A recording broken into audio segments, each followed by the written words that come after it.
SonorBooks Presents The Adventures of Sherlock Holmes, The A Case of Identity. "My dear fellow," said Sherlock Holmes as we sat on either side of the fire in his lodgings at Baker Street, "life is infinitely stranger than anything which the mind of man could invent. We would not dare to conceive the things which are really mere commonplaces of existence.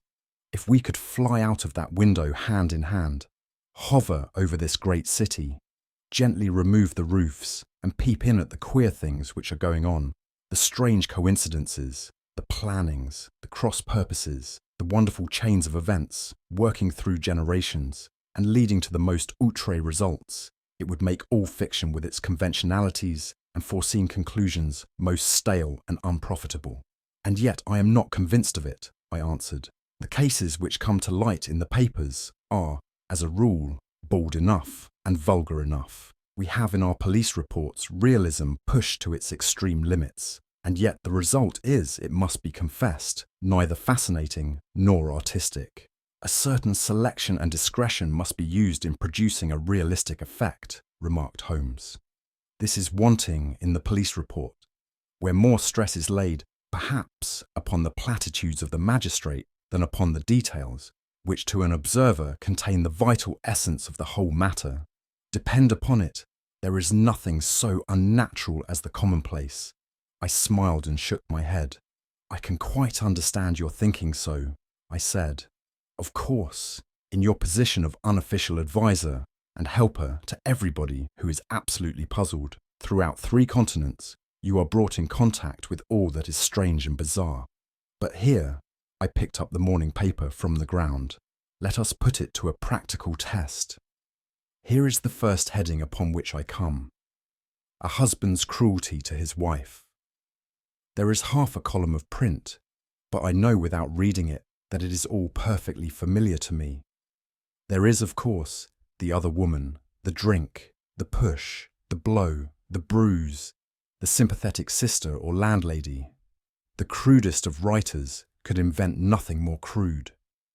Indeed, your example is an unfortunate one for your argument," said Holmes, taking the paper and glancing his eye down it. "This is the Dundas separation case, and as it happens, I was engaged in clearing up some small points in connection with it. The husband was a teetotaler, there was no other woman, and the conduct complained of was that he had drifted into the habit of winding up every meal by taking out his false teeth and hurling them at his wife, which, you will allow, is not an action likely to occur to the imagination of the average storyteller. Take a pinch of snuff, doctor, and acknowledge that I have scored over you in your example." He held out his snuff-box of old gold, with a great amethyst in the centre of the lid. Its splendour was in such contrast to his homely ways and simple life that I could not help commenting upon it. "Ah," said he, "I forgot that I had not seen you for some weeks. It is a little souvenir from the King of Bohemia in return for my assistance in the case of the Irene Adler papers." "And the ring?" I asked, glancing at a remarkable brilliant which sparkled upon his finger. "It was from the reigning family of Holland, though the matter in which I served them was of such delicacy that I cannot confide it even to you, who have been good enough to chronicle 1 or 2 of my little problems." "And have you any on hand just now?" I asked with interest. "Some 10 or 12, but none which present any feature of interest. They are important, you understand, without being interesting. Indeed, I have found that it is usually in unimportant matters that there is a field for the observation and for the quick analysis of cause and effect, which gives the charm to an investigation. The larger crimes are apt to be the simpler, for the bigger the crime, the more obvious, as a rule, is the motive. In these cases, save for one rather intricate matter which has been referred to me from Marseille, there is nothing which presents any features of interest. It is possible, however, that I may have something better before very many minutes are over, for this is one of my clients, or I'm much mistaken." He had risen from his chair and was standing between the parted blinds, gazing down into the dull, neutral-tinted London street. Looking over his shoulder, I saw that on the pavement opposite there stood a large woman with a heavy fur boa round her neck, and a large curling red feather in a broad-brimmed hat, which was tilted in a coquettish Duchess of Devonshire fashion over her ear. From under this great panoply, she peeped up in a nervous, hesitating fashion at our windows, while her body oscillated backward and forward, and her fingers fidgeted with her glove buttons. Suddenly, with a plunge, as of the swimmer who leaves the bank, she hurried across the road, and we heard the sharp clang of the bell. "I have seen those symptoms before," said Holmes, throwing his cigarette into the fire. "Oscillation upon the pavement always means an affaire de cœur. She would like advice, but is not sure that the matter is not too delicate for communication. And yet even here we may discriminate. When a woman has been seriously wronged by a man, she no longer oscillates, and the usual symptom is a broken bell wire. Here we may take it that there is a love matter, but that the maiden is not so much angry as perplexed or grieved. But here she comes in person to resolve our doubts."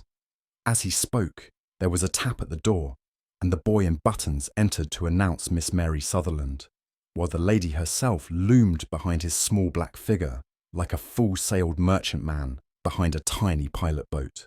Sherlock Holmes welcomed her with the easy courtesy for which he was remarkable, and having closed the door and bowed her into an armchair, he looked her over in the minute and yet abstracted fashion which was peculiar to him. "Do you not find," he said, "that with your short sight it is a little trying to do so much typewriting?" "I did at first," she answered, "but now I know where the letters are without looking." Then, suddenly realizing the full purport of his words, she gave a violent start and looked up, with fear and astonishment upon her broad, good-humoured face. "You've heard about me, Mr. Holmes," she cried. "Else how could you know all that?" "Never mind," said Holmes, laughing. "It is my business to know things. Perhaps I have trained myself to see what others overlook. If not, why should you come to consult me?" "I came to you, sir, because I heard of you from Mrs. Etheridge, whose husband you found so easy when the police and everyone had given him up for dead. Oh, Mr. Holmes, I wish you would do as much for me. I'm not rich, but still I have 100 a year in my own right, besides the little that I make by the machine, and I would give it all to know what has become of Mr. Hosmer Angel." "Why did you come away to consult me in such a hurry?" asked Sherlock Holmes, with his fingertips together and his eyes to the ceiling. Again a startled look came over the somewhat vacuous face of Miss Mary Sutherland. "Yes, I did bang out of the house," she said, "for it made me angry to see the easy way in which Mr. Windibank, that is, my father, took it all. He would not go to the police, and he would not go to you, and so at last, as he would do nothing and kept on saying that there was no harm done, it made me mad, and I just on with my things and came right away to you." "Your father," said Holmes, "your stepfather, surely, since the name is different." "Yes, my stepfather. I call him father, though it sounds funny too, for he is only 5 years and 2 months older than myself." "And your mother is alive?" "Oh yes, mother is alive and well. I wasn't best pleased, Mr. Holmes, when she married again so soon after father's death, and a man who was nearly 15 years younger than herself. Father was a plumber in the Tottenham Court Road, and he left a tidy business behind him, which mother carried on with Mr. Hardy, the foreman. But when Mr. Windibank came, he made her sell the business, for he was very superior, being a traveller in wines. They got £4,700 for the goodwill and interest, which wasn't near as much as father could have got if he had been alive. I had expected to see Sherlock Holmes impatient under this rambling and inconsequential narrative, but on the contrary, he had listened with the greatest concentration of attention. "Your own little income?" he asked. "Does it come out of the business?" "Oh, no, sir. It is quite separate and was left me by my Uncle Ned in Auckland. It is in New Zealand stock, paying 4.5%. £2,500 was the amount, but I can only touch the interest." "You interest me extremely," said Holmes, "and since you draw so large a sum as 100 a year, with what you earn into the bargain, you no doubt travel a little and indulge yourself in every way. I believe that a single lady can get on very nicely upon an income of about £60. I could do with much less than that, Mr. Holmes, but you understand that as long as I live at home, I don't wish to be a burden to them. and so they have the use of the money just while I am staying with them. Of course, that is only just for the time. Mr. Windybank draws my interest every quarter and pays it over to Mother, and I find that I can do pretty well with what I earn at typewriting. It brings me twopence a sheet, and I can often do from 15 to 20 sheets in a day. You have made your position very clear to me, said Holmes. This is my friend, Dr. Watson, before whom you can speak as freely as before myself. Kindly tell us now all about your connection with Mr. Hosmer Angel. A flush stole over Miss Sutherland's face, and she picked nervously at the fringe of her jacket. I met him first at the gasfitters' ball, she said. They used to send Father tickets when he was alive, and then afterwards they remembered us and sent them to Mother. Mr. Windybank did not wish us to go. He never did wish us to go anywhere. He would get quite mad if I wanted so much as to join a Sunday school treat. But this time I was set on going, and I would go. For what right had he to prevent? He said the folk were not fit for us to know, when all Father's friends were to be there. And he said that I had nothing fit to wear, when I had my purple plush that I had never so much as taken out of the drawer. At last, when nothing else would do, he went off to France upon the business of the firm. But we went, Mother and I, with Mr. Hardy, who used to be our foreman, and it was there I met Mr. Hosmer Angel. I suppose, said Holmes, that when Mr. Windybank came back from France, he was very annoyed at your having gone to the ball. Oh, well, he was very good about it. He laughed, I remember, and shrugged his shoulders, and said there was no use denying anything to a woman, for she would have her way. I see. Then at the gasfitters' ball you met, as I understand, a gentleman called Mr. Hosmer Angel. Yes, sir. I met him that night, and he called next day to ask if we had got home all safe. And after that, we met him. That is to say, Mr. Holmes, I met him twice for walks, but after that Father came back again, and Mr. Hosmer Angel could not come to the house any more. No? Well, you know Father didn't like anything of the sort. He wouldn't have any visitors if he could help it, and he used to say that a woman should be happy in her own family circle. But then, as I used to say to Mother, a woman wants her own circle to begin with, and I had not got mine yet. But how about Mr. Hosmer Angel? Did he make no attempt to see you? Well, Father was going off to France again in a week, and Hosmer wrote and said that it would be safer and better not to see each other until he had gone. We could write in the meantime, and he used to write every day. I took the letters in the morning, so there was no need for Father to know. Were you engaged to the gentleman at this time? Oh yes, Mr. Holmes. We were engaged after the first walk that we took. Hosmer, Mr. Angel, was a cashier in an office in Leadenhall Street, and— What office? That's the worst of it, Mr. Holmes. I don't know. Where did he live then? He slept on the premises. And you don't know his address? No, except that it was Leadenhall Street. Where did you address your letters then? To the Leadenhall Street post office, to be left till called for. He said that if they were sent to the office, he would be chaffed by all the other clerks about having letters from a lady, so I offered to typewrite them, like he did his, but he wouldn't have that. For he said that when I wrote them, they seemed to come from me, but when they were typewritten, he always felt that the machine had come between us. That will just show you how fond he was of me, Mr. Holmes, and the little things that he would think of. It was most suggestive, said Holmes. It has long been an axiom of mine that the little things are infinitely the most important. Can you remember any other little things about Mr. Hosmer Angel? He was a very shy man, Mr. Holmes. He would rather walk with me in the evening than in the daylight, for he said that he hated to be conspicuous. Very retiring and gentlemanly he was. Even his voice was gentle. He'd had the quinsy and swollen glands when he was young, he told me, and it had left him with a weak throat and a hesitating, whispering fashion of speech. He was always well dressed, very neat and plain, but his eyes were weak, just as mine are, and he wore tinted glasses against the glare. Well, and what happened when Mr. Windybank, your stepfather, returned to France?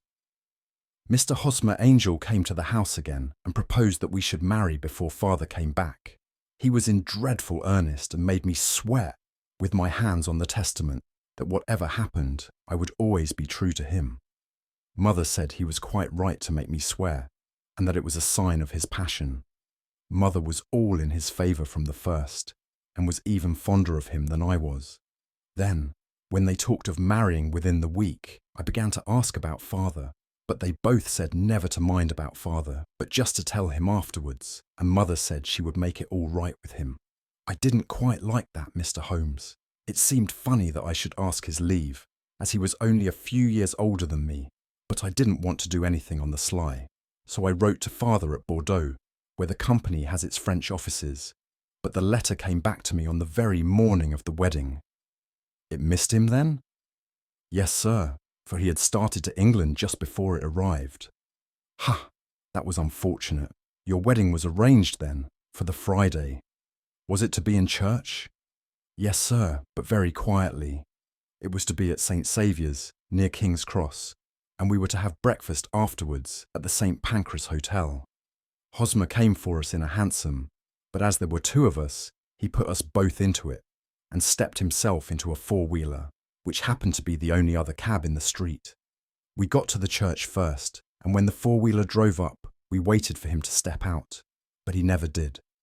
And when the cabman got down from the box and looked, there was no one there. The cabman said that he could not imagine what had become of him, for he had seen him get in with his own eyes. That was the last Friday, Mr. Holmes, and I have never seen or heard anything since then to throw any light upon what became of him. It seems to me that you have been very shamefully treated, said Holmes. Oh no, sir, he was too good and kind to leave me so. Why, all the morning he was saying to me that whatever happened, I was to be true, and that even if something quite unforeseen occurred to separate us, I was always to remember that I was pledged to him, and that he would claim his pledge sooner or later. It seemed strange talk for a wedding morning, but what has happened since gives a meaning to it. Most certainly it does. Your own opinion is, then, that some unforeseen catastrophe has occurred to him. Yes, sir. I believe that he foresaw some danger, or else he would not have talked so. And then I think that what he foresaw happened. But you have no notion as to what it could have been? None. One more question. How did your mother take the matter? She was angry and said that I was never to speak of the matter again. And your father? Did you tell him? Yes. And he seemed to think, with me, that something had happened, and that I should hear of Hosmer again. As he said, what interest could anyone have in bringing me to the doors of the church, and then leaving me? Now, if he had borrowed my money, or if he had married me and got my money settled on him, there might be some reason, but Hosmer was very independent about money, and never would look at a shilling of mine. And yet, what could have happened, and why could he not write? Oh, it drives me half mad to think of it, and I can't sleep a wink at night. She pulled a little handkerchief out of her muff and began to sob heavily into it. I shall glance into the case for you, said Holmes, rising, and I have no doubt that we shall reach some definite result. Let the weight of the matter rest upon me now, and do not let your mind dwell upon it further. Above all, try to let Mr. Hosmer Angel vanish from your memory, as he has done from your life. Then you don't think I'll see him again? I fear not. Then what has happened to him? You will leave that question in my hands. I should like an accurate description of him, and any letters of his which you can spare. I advertised for him in last Saturday's Chronicle, said she. Here is the slip, and here are 4 letters from him. Thank you. And your address? No, 31 Lion Place, Camberwell. Mr. Angel's address you never had, I understand. Where is your father's place of business? He travels for Westhouse and Marbank, the great claret importers of Fenchurch Street. Thank you. You have made your statement very clearly.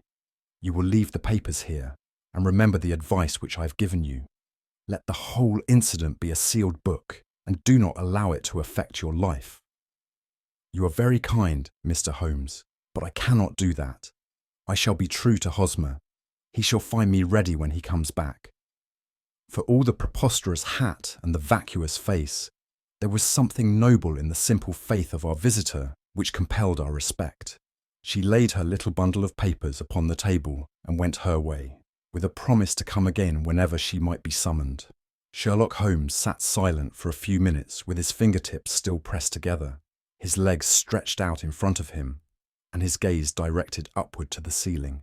Then he took down from the rack the old and oily clay pipe, which was to him as a counsellor, and, having lit it, he leaned back in his chair, with the thick blue cloud wreaths spinning up from him, and a look of infinite languor in his face. "Quite an interesting study, that maiden," he observed. "I found her more interesting than her little problem, which, by the way, is rather a trite one. You will find parallel cases, if you consult my index, in Andover in '77, and there was something of the sort at The Hague last year. Old as is the idea, however, there were one or two details which were new to me, but the maiden herself was most instructive." "You appeared to read a good deal upon her, which was quite invisible to me," I remarked. "Not invisible, but unnoticed, Watson. You did not know where to look, and so you missed all that was important.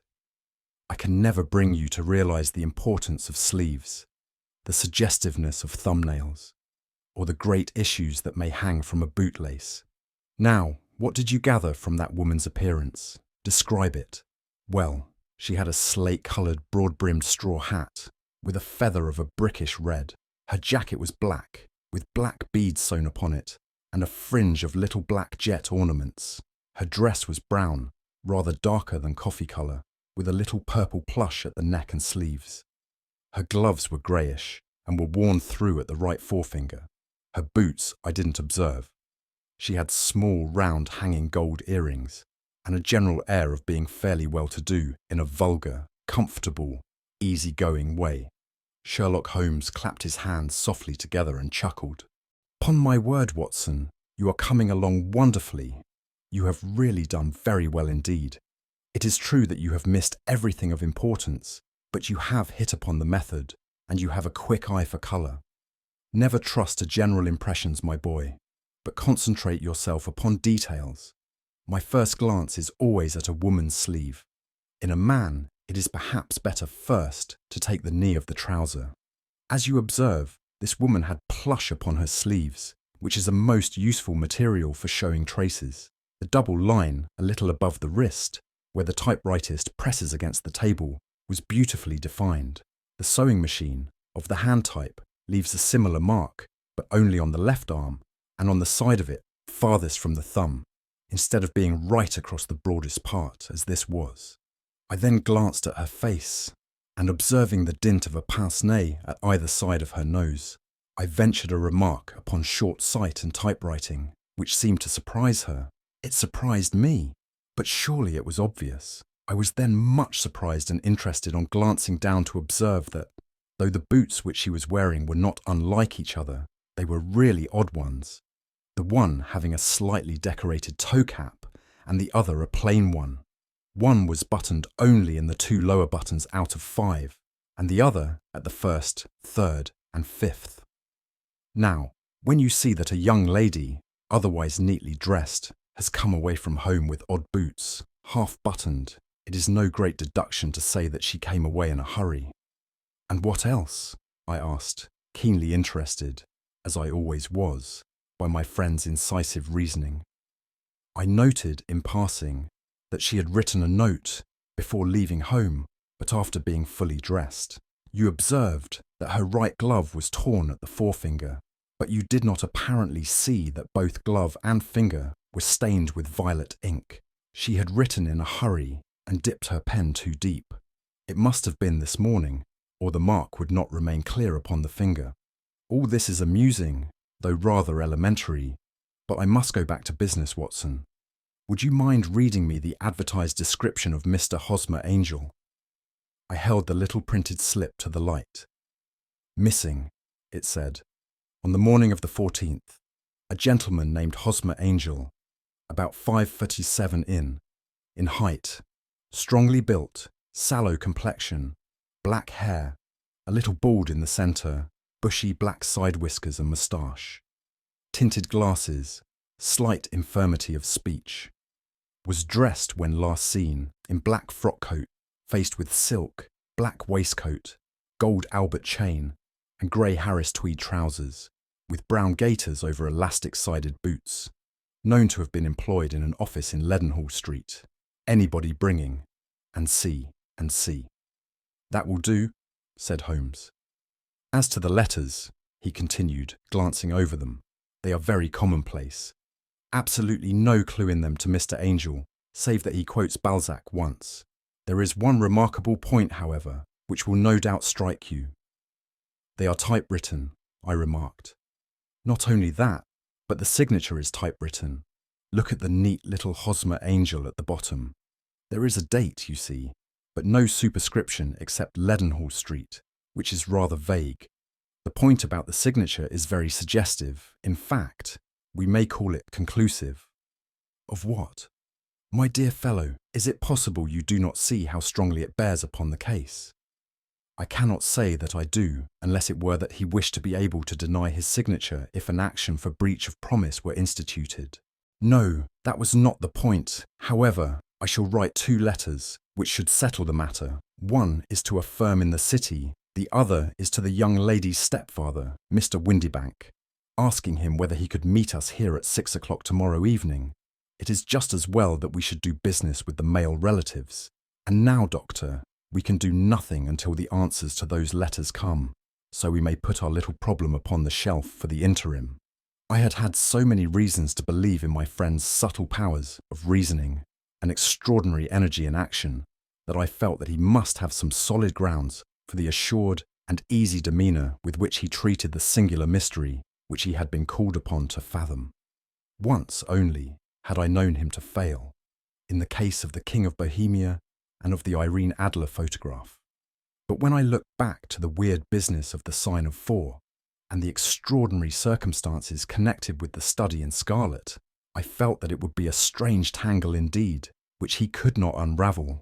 I left him then, still puffing at his black clay pipe, with the conviction that when I came again on the next evening, I would find that he held in his hands all the clues which would lead up to the identity of the disappearing bridegroom of Miss Mary Sutherland. A professional case of great gravity was engaging my own attention at the time, and the whole of next day I was busy at the bedside of the sufferer. It was not until close upon 6 o'clock that I found myself free and was able to spring into a hansom and drive to Baker Street, half afraid that I might be too late to assist at the denouement of the little mystery. I found Sherlock Holmes alone, however, half asleep, with his long, thin form curled up in the recesses of his armchair. A formidable array of bottles and test tubes, with the pungent, cleanly smell of hydrochloric acid, told me that he had spent his day in the chemical work which was so dear to him. "Well, have you solved it?" I asked as I entered. Yes, it was the bisulfate of baryta. "No, no, the mystery," I cried. "Oh, that! I thought of the salt that I have been working upon. There was never any mystery in the matter, though, as I said yesterday, some of the details are of interest. The only drawback is that there is no law, I fear, that can touch the scoundrel. Who was he, then? And what was his object in deserting Miss Sutherland?" The question was hardly out of my mouth, and Holmes had not yet opened his lips to reply, when we heard a heavy footfall in the passage and a tap at the door. "This is the girl's stepfather, Mr. James Windybank," said Holmes. "He has written to me to say that he would be here at 6. Come in!" The man who entered was a sturdy, middle-sized fellow, some 30 years of age, clean-shaven and sallow-skinned, with a bland, insinuating manner and a pair of wonderfully sharp and penetrating grey eyes. He shot a questioning glance at each of us, placed his shiny top hat upon the sideboard, and with a slight bow sidled down into the nearest chair. "Good evening, Mr. James Windybank," said Holmes. "I think that this typewritten letter is from you, in which you made an appointment with me for 6 o'clock. "Yes, sir. I'm afraid that I'm a little late, but I'm not quite my own master, you know. I'm sorry that Miss Sutherland has troubled you about this little matter, for I think it is far better not to wash linen of the sort in public. It was quite against my wishes that she came, but she is a very excitable, impulsive girl, as you may have noticed, and she is not easily controlled when she has made up her mind on a point. Of course, I did not mind you so much, as you are not connected with the official police. But it is not pleasant to have a family misfortune like this noised abroad. Besides, it is a useless expense, for how could you possibly find this Hosmer Angel?" "On the contrary," said Holmes quietly, "I have every reason to believe that I will succeed in discovering Mr. Hosmer Angel." Mr. Windybank gave a violent start and dropped his gloves. "I'm delighted to hear it," he said. "It is a curious thing," remarked Holmes, "that a typewriter has really quite as much individuality as a man's handwriting. Unless they are quite new, no two of them write exactly alike. Some letters get more worn than others, and some wear only on one side. Now you remark in this note of yours, Mr. Windybank, that in every case there is some little slurring over of the id, and a slight defect in the tail of there. There are 14 other characteristics, but those are the more obvious. We do all our correspondence with this machine at the office, and no doubt it is a little worn," our visitor answered, glancing keenly at Holmes with his bright little eyes. "And now I will show you what is really a very interesting study, Mr. Windybank," Holmes continued. "I think of writing another little monograph some of these days on the typewriter and its relation to crime. It is a subject to which I have devoted some little attention. I have here 4 letters which purport to come from the missing man. They are all typewritten. In each case, not only are these slurred and theirs tailless, but you will observe, if you care to use my magnifying lens, that the 14 other characteristics to which I have alluded are there as well." Mr. Windybank sprang out of his chair and picked up his hat. "I cannot waste time over this sort of fantastic talk, Mr. Holmes," he said. "If you can catch the man, catch him, and let me know when you have done it." "Certainly," said Holmes, stepping over and turning the key in the door. "I let you know then that I have caught him." "What? Where?" shouted Mr. Windybank, turning white to his lips and glancing about him like a rat in a trap. "Oh, it won't do. Really it won't," said Holmes suavely. "There is no possible getting out of it, Mr. Windybank. It is quite too transparent, and it was a very bad compliment when you said that it was impossible for me to solve so simple a question. That's right. Sit down and let us talk it over." Our visitor collapsed into a chair, with a ghastly face and a glitter of moisture on his brow. It's not actionable," he stammered. "I'm very much afraid that it is not. But between ourselves, Windybank, it was as cruel and selfish and heartless a trick in a petty way as ever came before me. Now let me just run over the course of events, and you will contradict me if I go wrong." The man sat huddled up in his chair, with his head sunk upon his breast, like one who is utterly crushed. Holmes stuck his feet up on the corner of the mantelpiece and, leaning back with his hands in his pockets, began talking, rather to himself, as it seemed, than to us. "The man married a woman very much older than himself for her money," said he, "and he enjoyed the use of the money of the daughter as long as she lived with them. It was a considerable sum for people in their position, and the loss of it would have made a serious difference.